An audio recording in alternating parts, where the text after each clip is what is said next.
Bonjour, ici nous nous retrouvons pour parler du conjugué d'un nom complexe.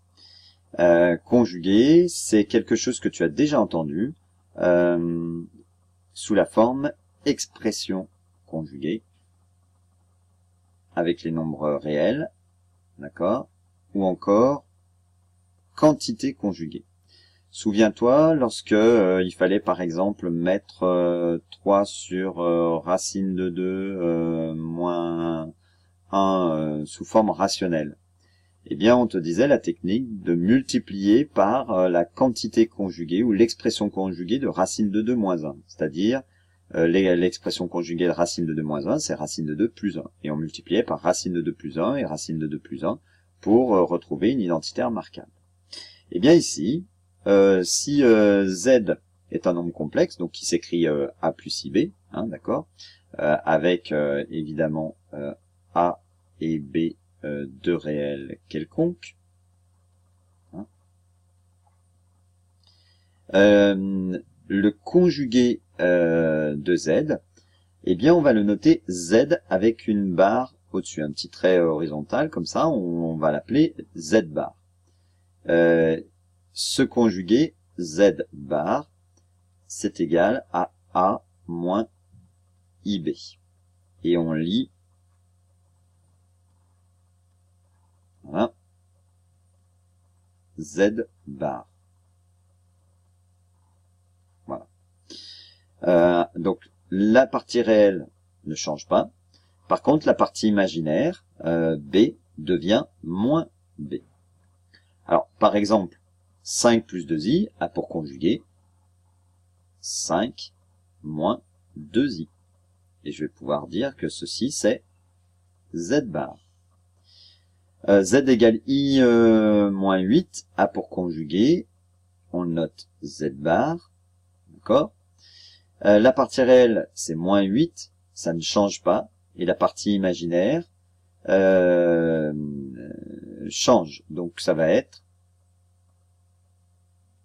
oui, moins I, moins 8. Ou encore, moins 8, moins I, c'est pareil. Quel est le conjugué du nombre 5? C'est un nombre réel, la partie imaginaire est nulle. Donc l'opposé de la partie imaginaire, ça reste nul. Donc le conjugué de 5, c'est 5. Le conjugué de 8i, la partie imaginaire c'est 8i, donc, la partie imaginaire c'est pas 8i, c'est 8, donc ça va devenir moins 8i. Voilà le conjugué de 8i. Le conjugué de moins 4i moins 5, la partie réelle c'est moins 5, elle ne change pas. La partie imaginaire c'est moins 4, elle devient plus 4, donc plus 4. Si on regarde ça maintenant avec un aspect graphique, eh bien, si je prends un point M qui est le représentant du nombre complexe Z, donc l'affixe de M c'est Z, hein, eh bien le conjugué de Z c'est Z bar. Et le point M' qui va être le représentant de Z' bar, de Z bar, pardon. Eh bien, comment va-t-il être? Si Z égale A plus IB, Z bar égale A moins IB. Donc la partie réelle est la même, et la partie imaginaire, hop là, est l'opposé. Donc ça sera M' d'affixe Z bar symétrique par rapport à l'axe des réels. Donc les points d'affixe Z et Z bar sont symétriques par rapport à l'axe des réels dans le plan complexe. Hein, dans le plan complexe.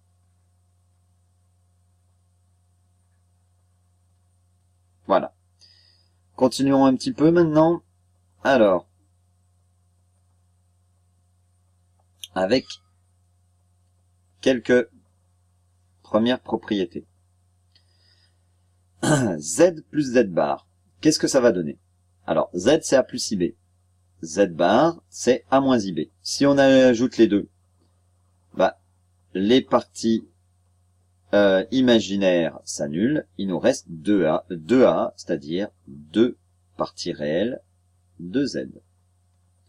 De même, Z moins Z bar, alors A plus IB, moins A moins IB. Cette fois, c'est les parties réelles qui s'annulent. Hein. Ça nous donne A plus IB moins A plus IB. C'est égal à 2BI. Et c'est donc égal à 2I imaginaire de Z. D'accord? 2 fois la partie imaginaire de Z, I. Donc ici, la formule, c'est 2I imaginaire de Z. Voyons voir Z fois Z bar. Z fois Z bar, A plus IB facteur de A moins IB. Tout ça, c'est des démonstrations que tu dois savoir faire assez rapidement. Hein. Il n'y a pas de grosse technicité. On reconnaît l'identité remarquable, donc c'est A au carré moins IB au carré, d'accord? Et donc finalement, comme I au carré c'est moins 1, ça nous donne A carré plus B carré. Donc ZZ bar, c'est A carré plus B carré. Et c'est bien, et c'est un nombre réel. Hein.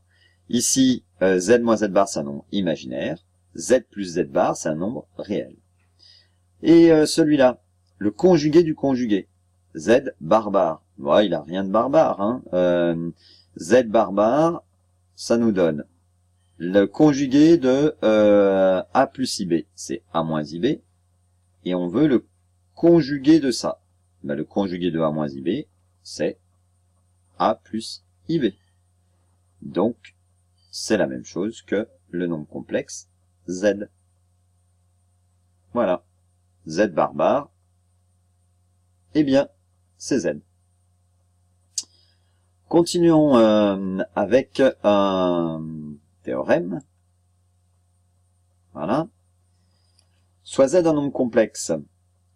Z est un nombre réel. Ça signifie quoi? Ça veut dire que Z appartient à R. Eh bien, en fait, si et seulement si quoi? Eh bien, le nombre complexe, le conjugué Z bar est égal à Z. D'accord? Si effectivement Z bar égale Z, ça veut dire que ça va vouloir dire quoi? Bah, que Z bar moins Z, hein, ou Z moins Z bar égale 0. D'accord? Z moins Z bar égale 0. On a ici, là, Z moins Z bar égale 0, ça veut dire 2i imaginaire de Z égale 0. I, c'est pas égal à 0, 2, c'est pas égal à 0, donc c'est forcément imaginaire de Z qui est égal à 0. Donc ça veut dire que on a bien un nombre réel. Voilà la démonstration. Alors, on va revoir ça. Alors, effectivement, comment on sait que imaginaire de Z égale Z moins Z bar sur 2i? Bah, c'est une inversion de la formule, hein, Z moins Z bar qui est égal à 2i imaginaire de Z. Donc, imaginaire de Z, c'est Z moins Z bar divisé par 2i. 2i n'est pas nul, donc on peut bien faire ceci. Alors, partons de Z est un nombre réel. Z appartient à R. Ceci équivaut à la partie imaginaire de Z est égale à 0. D'accord? Puisque Z est un nombre réel. Si la partie imaginaire est égale à 0, et que on a que Z moins Z bar égale 2i fois imaginaire de Z. Ça signifie que Z moins Z bar sur 2i est égal à 0. Et ceci, ça équivaut à Bah, 2i c'est un nombre complexe, hein, quelconque. Ça signifie bien que z moins z bar est égal à 0. Et c'est équivalent à z égale z bar. Donc, z est un nombre réel, équivaut à z égale z bar. Faisons la même chose maintenant avec z est un imaginaire pur. Z imaginaire pur, ça signifie que z appartient à ir. D'accord? Non, z n'appartient pas à c. C englobe tous les nombres réels, donc ça pourrait pas être un imaginaire pur. Imaginaire pur, c'est i fois un nombre réel. Donc on peut écrire comme ça, l'ensemble des imaginaires purs, c'est i fois grand R. Si et seulement si quoi, eh bien en fait, z égale moins z bar, ou encore z bar égale moins z. Alors c'est quasiment le même raisonnement, hein. Si z est un imaginaire pur, ça veut dire que sa partie réelle est nulle. Or, sa partie réelle, bah, d'après les propriétés qu'on a vues juste avant, la partie réelle de z, 2 fois la partie réelle de z, c'est z plus z bar. Donc, la partie réelle de z, c'est z plus z bar divisé par 2. Donc, on commence par ça. Alors, soit z, un nombre imaginaire pur. Ça équivaut à la partie réelle de z est nulle. D'accord?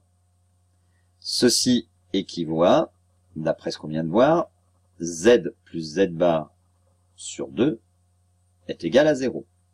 Ce qui équivaut à, 2 est un nombre fixé, hein, z plus z bar égale à 0. Et c'est bien ce qu'il fallait démontrer. Hein, soit z égale moins z bar, soit z bar égale moins z. Pareil, voilà. Donc, un imaginaire pur s'écrit, dire qu'un nombre est un imaginaire pur, un nombre complexe est un imaginaire pur, ça signifie que ce nombre est l'opposé de son conjugué. Voilà. Maintenant, quelques propriétés de calcul avec les conjugués. Hop, c'est dans l'autre sens, et l'autre sens, c'est celui-ci. Bon, z plus z prime, le conjugué de z plus z prime, on peut dissocier, c'est z bar plus z prime bar. Le conjugué de moins z, eh bien en fait c'est moins z bar, c'est la même chose. Le conjugué de z multiplié par le conjugué de z prime, eh bien c'est z fois z prime, le tout bar. Alors, ces trois premières démonstrations se démontrent assez facilement. En fait, il suffit que tu remplaces z par a plus ib, z prime par a prime plus ib prime. Donc, si je veux écrire z plus z prime le tout bar, ça me fait a plus ib plus a prime plus ib prime le tout bar. Je l'écris sous forme algébrique, donc ça me fait a plus a prime plus i b plus b prime le tout bar. Le conjugué d'un nombre complexe qui est mis sous forme algébrique, c'est la partie réelle moins la partie imaginaire. Donc c'est a plus a prime moins i b plus b prime. Puis à nouveau, je resépare. Donc ça me donne a moins ib, hein, c'est la distributivité et la commutativité de l'addition. Et a plus a prime moins ib prime. Et là, je reconnais z bar et là, z prime bar. C'est exactement le même principe pour les autres. Tu peux t'entraîner avec les lettres, c'est un bon entraînement. Alors, poursuivons avec cette propriété 1 sur z bar. Qu'est-ce que ça devient? Eh bien, en fait, c'est pareil que 1 sur z, comme tu pourrais t'en douter, le tout bar. Z bar sur z prime bar, c'est pareil que z sur z prime, le tout bar. Et ici, z puissance n bar, eh bien en fait c'est z bar à la puissance n, quel que soit n appartenant à grand N. Hein. En entier, n ici appartenant à grand N. Alors, pour cette propriété, on n'a pas tellement d'autres choix que de passer par A plus IB et puis de chercher le membre de gauche, chercher le membre de droite. Alors, 1 sur Z bar, eh bien en fait, ça s'écrit 1 sur A moins IB. Et puis là, on utilise la technique qu'on a vue, on va rendre réel le dénominateur. Donc il faut multiplier par la quantité conjuguée. Donc ça nous donne A plus IB, d'accord, le tout sur A moins IB,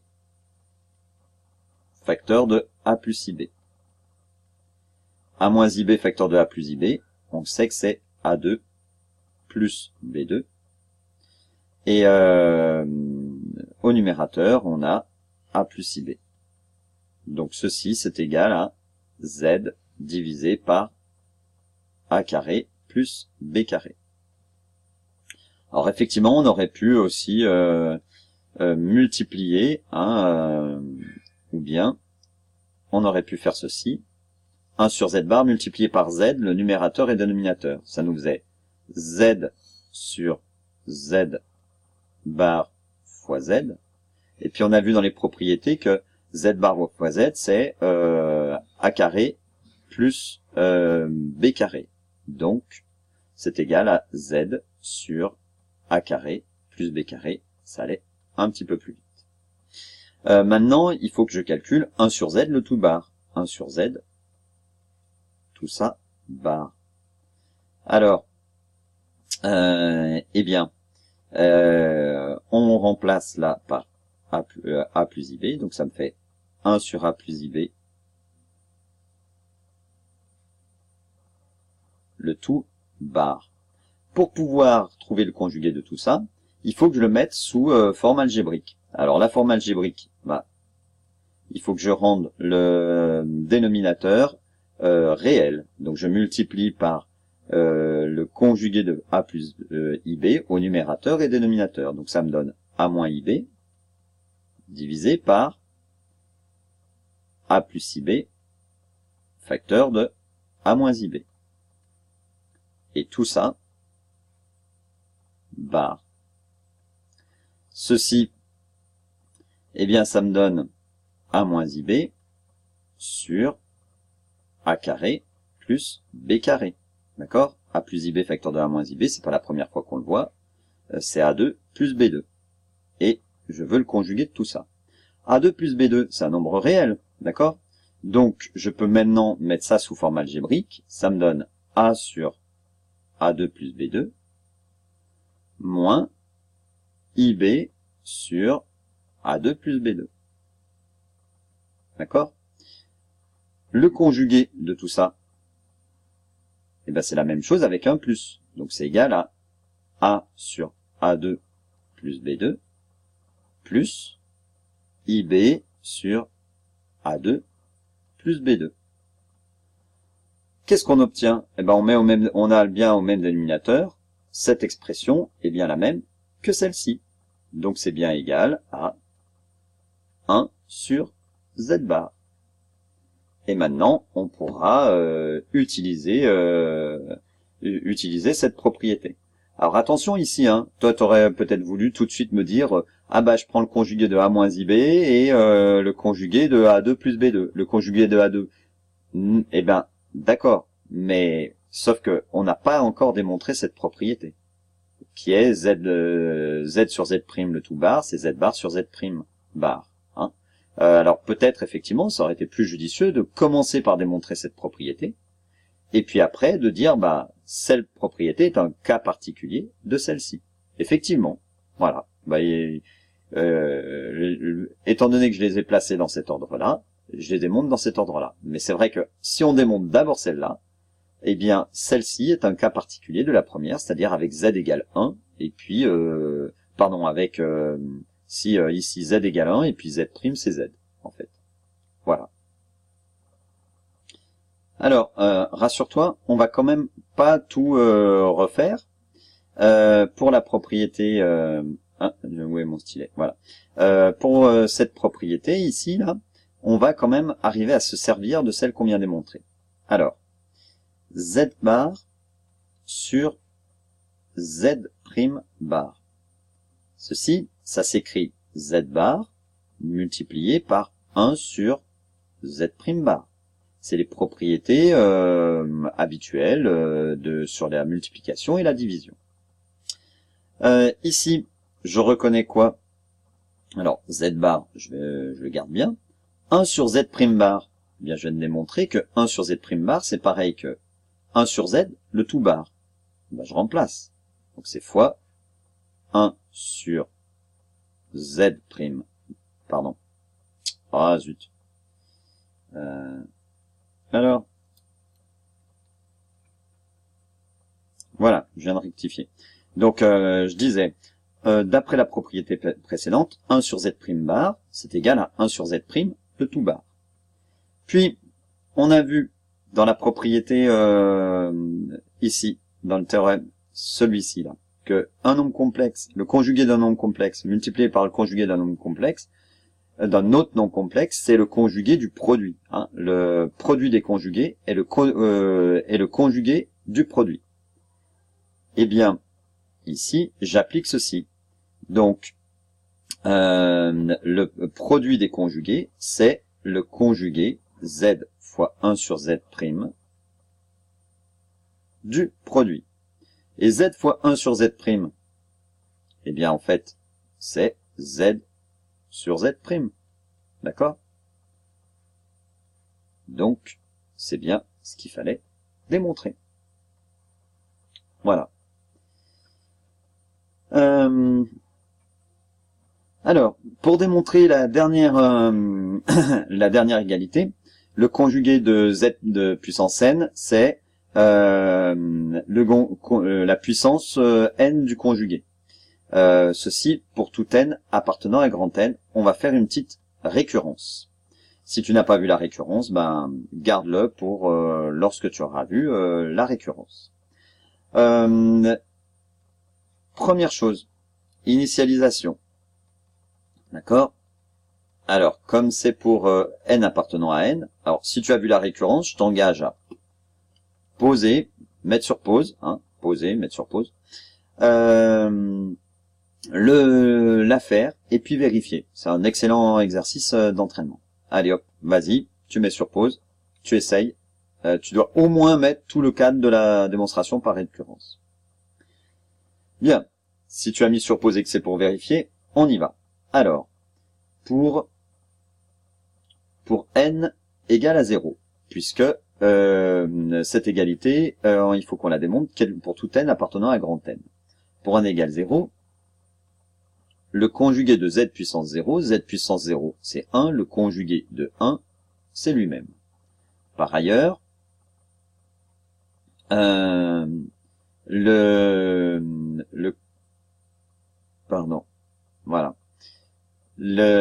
puissance 0 du conjugué, bah, n'importe quoi à la puissance 0, ça donne 1. Donc, la propriété est vraie. La propriété est vraie pour n égale 0. Deuxième partie, l'hérédité. Alors, supposons qu'il existe K appartenant à grand N tel que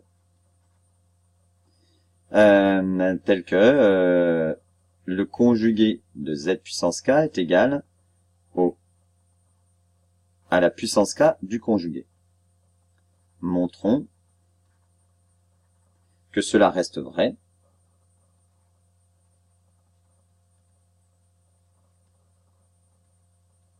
au rang k plus 1.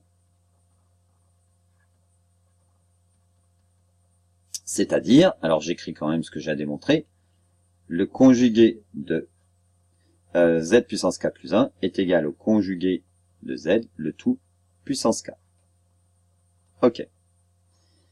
Alors, bah, en règle générale, hein, quand on a une égalité, on essaye de partir du membre de gauche.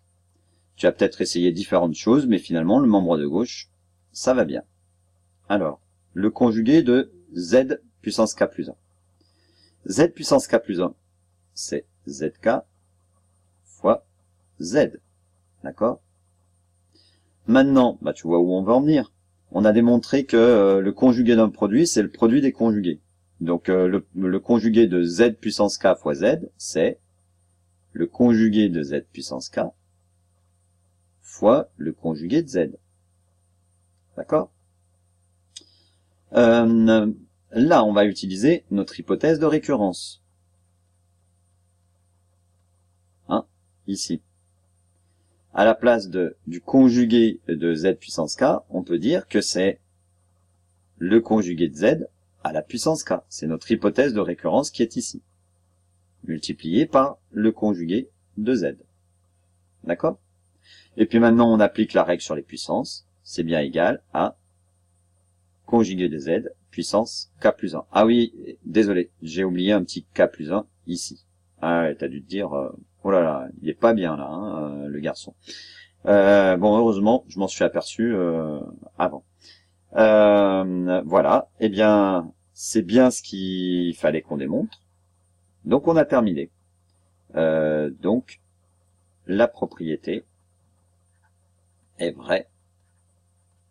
La propriété est vraie au rang k plus 1.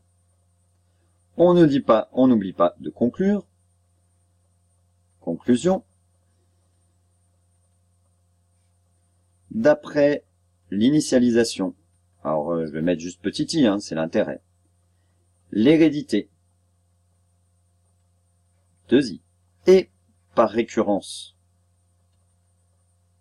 sur n, eh bien, on a, pourquoi je mets une majuscule, bref, pas grave, on a, pour tout n appartenant à grand n, le conjugué de z puissance n est égal au conjugué de z à la puissance n. Et voilà. Bon, eh bien, voilà une affaire qui tourne bien rond. Et sur ce, bah, il faut que tu t'appropries les propriétés. Oh, c'est joli ça. Hein. Et bah après, on va faire des exercices. Tu peux déjà commencer à faire des exercices qui utilisent un petit peu tout ce qu'on vient de voir sur le conjugué. Donc surtout maintenant, il faut les manier, les remanier autant que possible. Bon courage, à bientôt. Salut!